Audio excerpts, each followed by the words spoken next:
Anak, alam ko maawain ka. Alam kong matulungin ka sa ibang tao. Pero bakit pinahamak mo yung sarili mo? Bakit kailangan bumaba ka ron sa kulungan ng mga tigre? Paano kung kinagat kayo nun? Eh, Nay, hindi naman po kami kinagat ni Asher eh.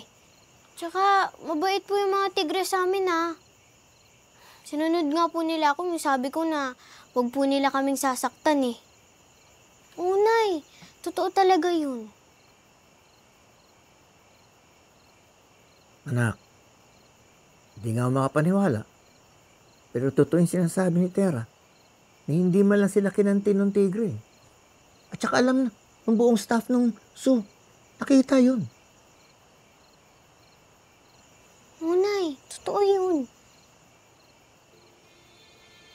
Kasi Lo, sinusunod po yung mga hayop yung bawat utos ko eh.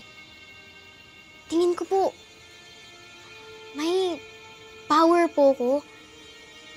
Yung kagaya po sa mga superhero, may superpower. Tas, yung superpower ko, kaya kong pasunurin yung mga hayop sa bawat utos ko.